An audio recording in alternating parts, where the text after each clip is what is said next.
Hari ini hari terakhir rekapitulasi hasil penghitungan suara pemilu 2024 dan lagi-lagi pengumuman hasil pemilu dilakukan hari terakhir dengan berbagai catatan dan kejadian khusus. Apa saja catatan dan kejadian khusus tersebut?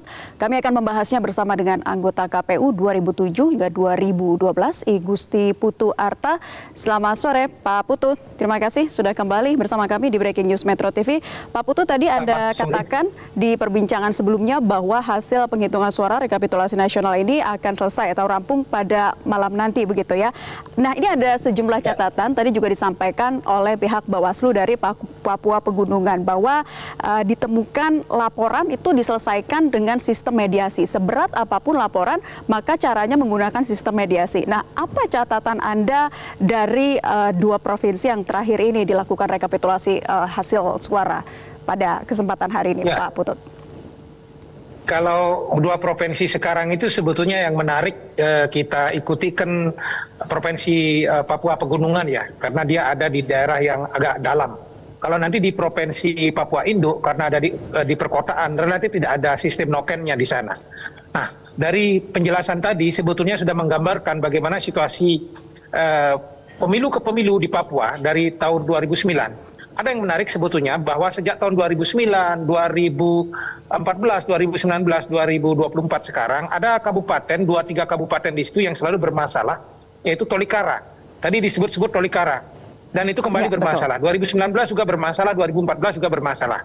Sebetulnya ada 2 kabupaten lain lagi yang juga kemarin dulu agak bermasalah seperti Puncak Jaya, Yahukimo. Tapi hari ini relatif 2 kabupaten itu tidak disebut. Nah, yang juga menarik adalah di situ disampaikan sampai 5 kali pindah. Nah, fenomena ini juga terjadi di tahun 2019-2014. Saya masih ingat itu 2019-2014, bahkan untuk penetapan kabupatennya pun ditarik ke Jayapura. Apa yang bisa kita gambarkan dari situasi semacam ini, bahwa memang dinamika politik lokal di tiap distrik kecamatan itu memang sangat dalam begitu ya.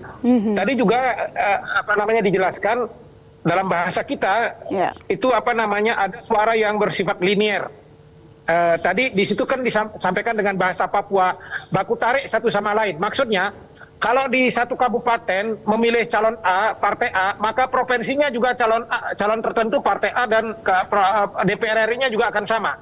Maka nanti kalau kemudian kita sempat live untuk menyaksikan angka-angkanya, pasti akan menarik sekali. Ada banyak calon yang nanti akan memperoleh suara 000, tapi ada calon tertentu yang ngeborong semua suara gitu. Itu yang akan menarik di sana untuk menjelaskan fenomena itu.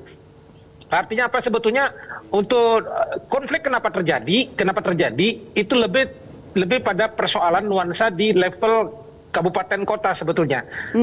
Konflik di level kabupaten kota ini dan provinsi inilah yang menyeret konflik di level DPR RI. Tadi sudah dijelaskan untuk level presiden relatif tidak ada konflik. Untuk level DPR RI relatif mungkin dalam tanda kutip tidak ada konflik, tetapi karena dia paralel antara suara kabupaten sama dengan suara provinsi sama dengan suara DPR, maka pertarungan konfliknya pun naik ke atas. Jadi maksud saya begini, misalnya di salah satu kampung, kalau ia menyatakan memilih partai A calon nomor urut 1 begitu misalnya untuk provinsi harus sama, di pusat juga harus sama, tetapi begitu direkap kemudian terjadi perbedaan, wah marah mereka.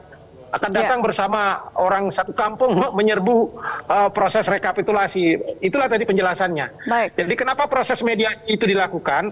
Karena kawan-kawan di Bawaslu provinsi juga ingin menyelamatkan juga dirinya karena situasi tekanan sangat luar biasa. Saya bisa membayangkan itu. Mereka datang ke kantor Bawaslu provinsi rame-rame bersama orang satu kampung, 2 kampung, lalu memberikan tekanan luar biasa. Kalau pada saat itu tidak dibuatkan keputusan, mereka juga beresiko begitu. Iya, jadi harusnya seperti apa nih Pak Putu? Kalau kita lihat ini memang letak geografis dan juga dinamika politik lokal ya yang selalu terjadi di Papua. Ini kan seharusnya sudah bisa diantisipasikah sejak awal atau seperti apa? Pengawasan yang lengah atau bagaimana nih Pak? Tidak sesederhana itu, karena ini menyangkut dimensi yang bersifat sosiologis ya. Artinya tidak serta-merta betapapun pengamanan bisa dilakukan, betapapun kita bisa berbicara norma di situ, tetapi dinamika lokal di situ kita tidak bisa petakan karena konfliknya kita tidak ketahui. Ini kira-kira siapa diuntungkan, siapa dirugikan, lalu barulah meletus konflik itu misalnya. Tetapi penanganan standar seperti di Jakarta atau di daerah-daerah lain terhadap situasi di Papua tidak bisa kita terapkan. Nanti ada yang menarik sebetulnya yang belum tergambar di proses di Papua ini. Misalnya kita sudah dengar kemarin ada sejumlah surat suara terbakar. Dugaan saya di beberapa tempat, di beberapa distrik, di situ jangan-jangan sebetulnya tidak pernah ada terjadi rekap di level TPS apalagi gitu, di level kampung, langsung di level kecamatan. Lalu disuruh berkumpul sehingga sangat mungkin dokumen yang muncul di sana hanya pada dokumen D hasil di kecamatan. Tidak ada dokumen D hasil TPS di beberapa tempat. Sangat mungkin itu terjadi.